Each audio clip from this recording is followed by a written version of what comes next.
യേശു ക്രിസ്തുവിന്റെ പരിശുദ്ധമായ നാമത്തിൽ എല്ലാ പ്രിയപ്പെട്ടവർക്കും മോർണിംഗ് പുതിയൊരു പ്രഭാത വചന ധ്യാനത്തിലേക്ക് സ്വാഗതം. കഴിഞ്ഞ ദിവസങ്ങളിൽ നമുക്ക് വളരെ അനുഗ്രഹിക്കപ്പെട്ട ആത്മീക വചനചിന്തയിലൂടെ കടന്നു പോകാൻ തക്കോണം ദൈവം നമ്മെ സഹായിച്ചല്ലോ. നമുക്കെല്ലാവർക്കും അറിയാവുന്നതുപോലെ നമ്മൾ ഈ ദിവസങ്ങൾ ദൈവരാജ്യം അഥവാ സ്വർഗരാജ്യം എന്നുള്ള വിഷയത്തെക്കുറിച്ചാണ് സംസാരിക്കുന്നത്. അതും കർത്താവ് യേശു ക്രിസ്തു തൻ്റെ ഈ ഐഹിക ജീവകാലത്ത് ഏറ്റവും കൂടുതൽ പഠിപ്പിച്ചതായ വിഷയം, ഏറ്റവും കൂടുതൽ പ്രസംഗിച്ചതായ വിഷയം, അത്രത്തോളം പ്രാധാന്യം യേശു ക്രിസ്തു ദൈവരാജ്യത്തിന് കൊടുത്തെങ്കിൽ തീർച്ചയായിട്ടും നമ്മൾ ഓരോരുത്തരും ദൈവരാജ്യത്തിന് അത്രമാത്രം പ്രാധാന്യം കൊടുക്കണം. ഞാൻ കഴിഞ്ഞ ദിവസങ്ങളിൽ നിങ്ങളോട് സംസാരിച്ചതുപോലെ യേശു ക്രിസ്തു ആത്മീയമായി ദൈവരാജ്യത്തെക്കുറിച്ച് സംസാരിച്ചു. യേശു ഇപ്രകാരം പറഞ്ഞു, അത് ഇപ്പോൾ നിങ്ങളുടെ ഇടയിൽ തന്നെ ഉണ്ടല്ലോ. അങ്ങനെയാണെങ്കിൽ ഇന്ന് നമ്മൾ ഓരോരുത്തരും, അതായത് കർത്താവ് യേശു ക്രിസ്തുവിനെ രക്ഷകനും കർത്താവും ദൈവമായി സ്വീകരിച്ച് അവന്റെ വചനങ്ങളെ പ്രമാണിക്കുന്നവരായ ഓരോ വ്യക്തികളും ഇന്ന് ആത്മീയമായ ദൈവരാജ്യത്തിലാണ്. എന്നാൽ അതേസമയം തന്നെ കർത്താവ് യേശു ക്രിസ്തു വരുവാനുള്ള ദൈവരാജ്യത്തെക്കുറിച്ച് അഥവാ അക്ഷരീകമായ ദൈവരാജ്യത്തെക്കുറിച്ച് വളരെ വ്യക്തമായും സൂചിപ്പിക്കുന്നുണ്ട്. അത് കർത്താവ് യേശു ക്രിസ്തുവിന്റെ രണ്ടാമത്തെ വരവിനോട് അനുബന്ധിച്ചാണ് ആ ദൈവരാജ്യം പൂർണ്ണമായും നമുക്ക് വെളിപ്പെട്ട് വരുന്നത്, നമ്മൾ പൂർണ്ണമായിട്ടും ആ ദൈവരാജ്യത്തിൽ ആകുന്നതും. എന്നാൽ അതേസമയം തന്നെ നമ്മൾ ഈ ഭൂമിയിലായിരിക്കുമ്പോൾ തന്നെ ഈ ഭൂമിയിലെ രാജ്യങ്ങളിലാണ് നമ്മൾ ഓരോരുത്തരുമായിരിക്കുന്നത്. ഉദാഹരണത്തിന് നമ്മൾ ഇന്ത്യ എന്നുള്ള രാജ്യത്തിലെ പ്രജകളാണല്ലോ. ഇന്ത്യക്കാരായ ആളുകൾ വിദേശങ്ങളിലേക്ക് പോയി അവിടുത്തെ പൗരത്വം എടുത്തവരായ ആളുകളുണ്ട്. ആ രാജ്യങ്ങളുടെ നിയമങ്ങൾക്കനുസൃതമായിട്ടാണ് നമ്മൾ ജീവിക്കുന്നത്. അതുപോലെ തന്നെ ആത്മീയമായി നമ്മൾ ഇന്ന് ജീവിക്കേണ്ടത് ആത്മീയ ദൈവരാജ്യത്തിൽ എന്നവണ്ണമാണ്. അതായത് നമ്മുടെ ജീവിതം ആത്മീയമായ നിലയിൽ തന്നെയാണ് നമ്മൾ നയിക്കേണ്ടത്.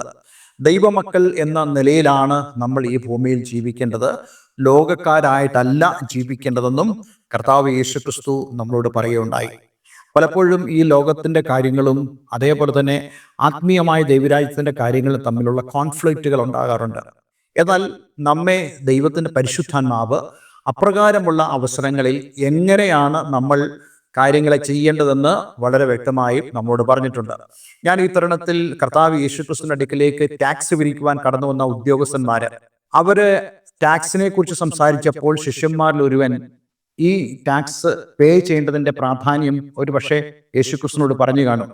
അപ്പോൾ യേശു ക്രിസ്തു എന്താണ് പറഞ്ഞത്? യേശു ക്രിസ്തു പറഞ്ഞത്, കൈസർക്കുള്ളത് കൈസർക്കും, ദൈവത്തിനുള്ളത് ദൈവത്തിനും കൊടുക്കുക.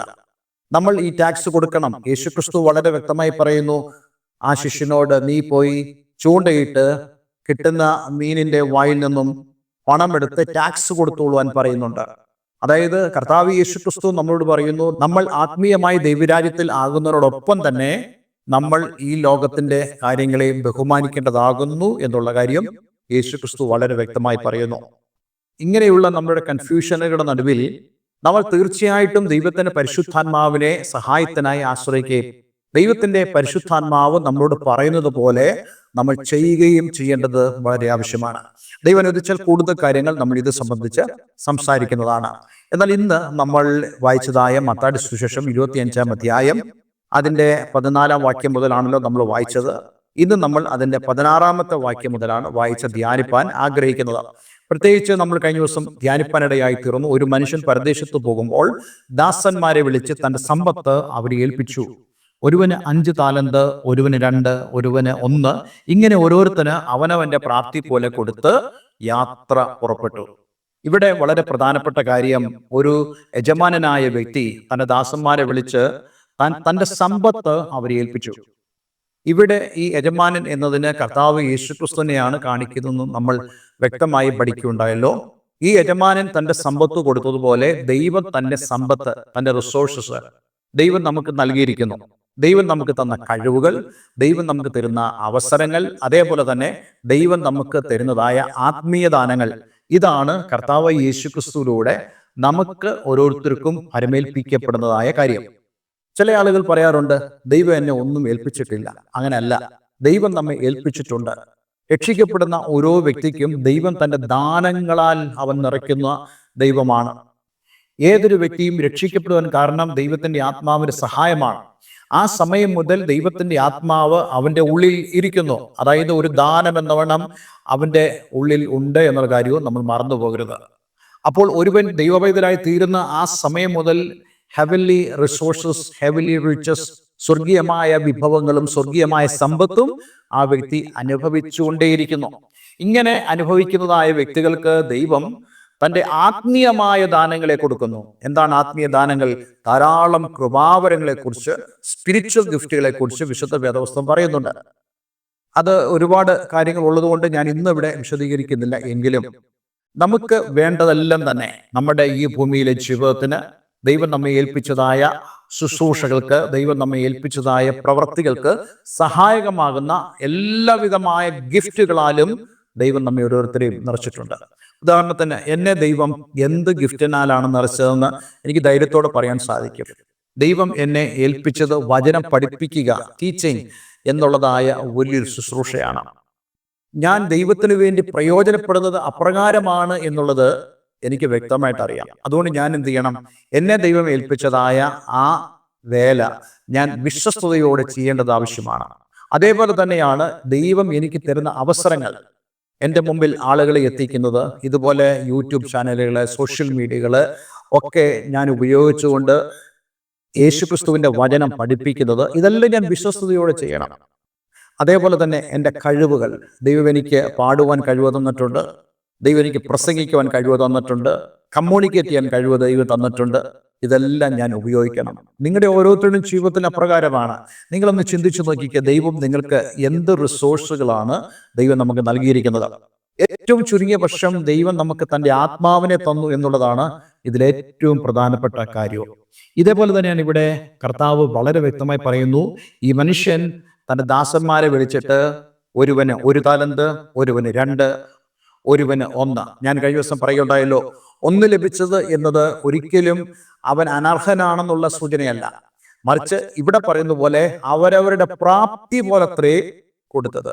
എത്രത്തോളം അവർക്ക് വിശ്വസ്തയോടെ ഇരിക്കാൻ സാധിക്കും, എത്രത്തോളം അവർക്ക് നല്ലതുപോലെ കാര്യങ്ങൾ കൈകാര്യം ചെയ്യാൻ കഴിയും എന്ന് മനസ്സിലാക്കുന്നതായ ഒരു യജമാനനാണ് ഇവർക്ക് വ്യത്യസ്തമായ അളവുകളിൽ താലന്തുകൾ കൊടുക്കുവാൻ പ്രേരിതമായി തീർന്നത്. ഒരിക്കലും നമ്മൾ ചിന്തിക്കരുത് മറ്റുള്ളവർക്ക് ഉള്ളതുപോലെ എനിക്ക് തന്നിരുന്നെങ്കിൽ എന്ന് ചിന്തിക്കരുത്.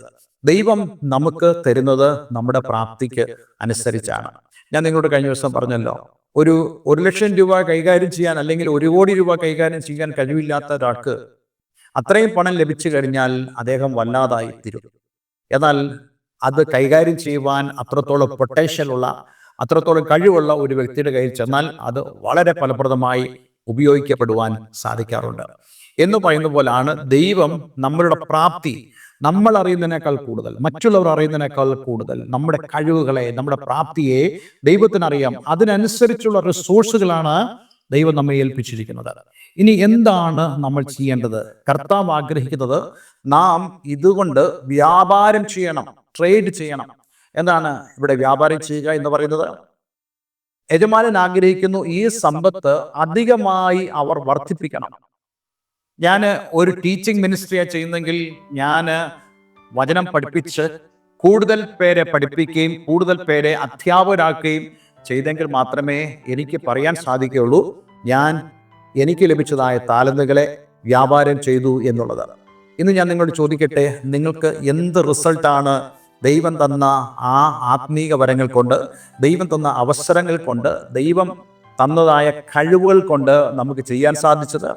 അങ്ങനെ നമുക്ക് ചെയ്യാൻ സാധിക്കുന്നില്ലെങ്കിൽ അടുത്തതായിട്ട് നമ്മൾ മനസ്സിലാക്കേണ്ട ഒരു പ്രധാനപ്പെട്ട കാര്യം, ഈ ആത്മീയമായ വരങ്ങളും കഴിവുകളും അവസരങ്ങളും തന്നതായ കർത്താവ് ഇതിൻ്റെ കണക്ക് നമ്മോട് ചോദിക്കും. കാരണം എന്തെന്നറിയാമോ? ഈ റിസോഴ്സ് ഒന്നും എൻ്റേതല്ല, ഈ ആത്മീയ ദാനങ്ങൾ എൻ്റേതല്ല, അതേപോലെ തന്നെ എനിക്ക് ലഭിക്കുന്ന അവസരങ്ങൾ ഇറ്റ്സ് നോട്ട് മൈൻ, അത് എൻ്റേതല്ല. മൂന്നാമതായിട്ട് എനിക്ക് ലഭിച്ചതായ കഴിവുകളും എൻ്റേതല്ല. ഇതെല്ലാം തന്നെ അതിൻ്റെ ഓണർ എന്ന് പറയുന്നത്, ഉടമസ്ഥൻ എന്ന് പറയുന്നത് ഇത് തന്നതായ യജമാനനാണ്. അതുകൊണ്ട് ഞാൻ അവനോട് ഇതിന് കണക്ക് ചോദിക്കേണ്ടതായിട്ട് വരും. നമ്മളും അങ്ങനെയല്ലേ, മറ്റൊരാളുടെ സാധനം നമ്മൾ നമ്മുടെ കയ്യിലെടുത്ത് കുറേ നാൾ നമ്മൾ ഉപയോഗിച്ചാൽ തീർച്ചയായിട്ടും നമുക്കറിയാം ഇതൊരിക്കലും എനിക്ക് തിരിച്ചു കൊടുക്കേണ്ടതായിട്ട് വരും. ഒരു വീടാണെങ്കിലും ഒരു വസ്തുവാണെങ്കിലും ഏതാണെങ്കിലും നമ്മൾ തിരിച്ചു കൊടുക്കേണ്ടതായിട്ട് വരും. അതുകൊണ്ട് നമ്മൾ എപ്പോഴും തന്നെ ഈ ഒരു ബോധമുള്ളവരാണ്. ഇന്ന് ഞാൻ നിങ്ങളോട് പറയട്ടെ, നിങ്ങളുടെ കഴിവുകൾ നിങ്ങൾക്ക് തിരിച്ചു കൊടുക്കേണ്ടതായിട്ട് കടന്നു വരും. അതേപോലെ നിങ്ങൾക്ക് ലഭിച്ചതായ ദാനങ്ങളെ നിങ്ങൾ ദൈവത്തിന് മടക്കി കൊടുക്കേണ്ടതായിട്ട് വരും. പക്ഷേ എങ്ങനെ മടക്കി കൊടുക്കണം? യജമാനൻ ആഗ്രഹിക്കുന്ന പോലെ മടക്കി കൊടുക്കണം. നഷ്ടമാക്കിയല്ല നമ്മൾ മടക്കി കൊടുക്കേണ്ടത്, ലാഭമാക്കി നമുക്ക് മടക്കി കൊടുക്കുവാൻ സാധിക്കണം. അതെ, നിന്റെ കഴിവുകളെ ദൈവത്തിനായി പ്രയോജനപ്പെടുത്തുന്ന ആ ഒരു അനുഭവത്തിലേക്ക് നമ്മൾ കടന്നു വരണം. നമുക്ക് ലഭിച്ചതായ ദാനങ്ങൾ അത് കൂടുതലായി വർദ്ധിപ്പിച്ച് യജമാനിലേക്ക് തിരിച്ചു കൊടുക്കേണ്ടതായ അനുഭവം നമുക്കുണ്ടാകണം. ഇന്ന് നമ്മുടെയൊക്കെ ജീവിതത്തിൽ അത് സംഭവിക്കണം. ദൈവരാജ്യം എന്ന് പറയുന്നത് it's all about trading, it's all about business എന്ന് പറഞ്ഞാൽ നിങ്ങൾ തെറ്റിദ്ധരിക്കരുത്. ദൈവം നമുക്ക് തന്നതായ ആത്മീയദാനങ്ങളെയും കഴിവുകളെയും അതേപോലെ തന്നെ അവസരങ്ങളെയും നന്നായി ഉപയോഗിക്കുക എന്നുള്ളതാണ്. ഇവിടെ നമുക്ക് കാണാൻ കഴിയുന്നൊരു പ്രധാനപ്പെട്ട കാര്യമുണ്ട്.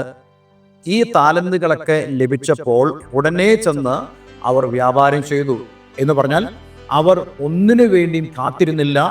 അർജൻസി അവർക്ക് മനസ്സിലായി എന്ന് മാത്രമല്ല, ഈ ആളുകൾ ഈ യജമാനനെ സ്നേഹിക്കുന്നു എന്നുള്ളത് അവരുടെ പ്രവൃത്തിയിലൂടെ നമുക്ക് ബോധ്യമായി തീർന്നു. ദൈവസ്നേഹത്തിൽ അല്ലാതെ നമ്മൾ ഏത് കാര്യം ചെയ്താലും നമ്മൾ പരാജയപ്പെട്ടു പോകും. ഈ വിഷയത്തെക്കുറിച്ച് നമ്മൾ അടുത്ത ദിവസവും കൂടെ ചിന്തിക്കുന്നതാണ്. എന്നാൽ ഇന്ന് നമ്മൾ ഓരോരുത്തരും മനസ്സിലാക്കണം, നമുക്ക് ലഭിച്ചതായ ആത്മീയമായ ദാനങ്ങൾ, അതേപോലെ നമുക്ക് ലഭിച്ചതായ അവസരങ്ങൾ അല്ലെങ്കിൽ ലഭിക്കുന്നതായ അവസരങ്ങൾ, നമുക്ക് ലഭിച്ചതായ കഴിവുകൾ, അവ നമ്മൾ ദൈവത്തിനായി വ്യാപാരം ചെയ്യുന്നുണ്ടോ? ദൈവത്തെ നമ്മൾ സ്നേഹിക്കുന്നുണ്ടോ? ഇതൊക്കെയും നമ്മൾ കണക്ക് ബോധിപ്പിക്കേണ്ടതാണെന്നുള്ള ചിന്ത നിങ്ങളെ അലട്ടുന്നുണ്ടോ? ഇല്ലെങ്കിൽ നിങ്ങൾ ഈ ഒരു ദൈവരാജ്യത്തിൻ്റെ അനുഭവത്തിലേക്ക് നിങ്ങൾ പ്രവേശിച്ചിട്ടില്ല.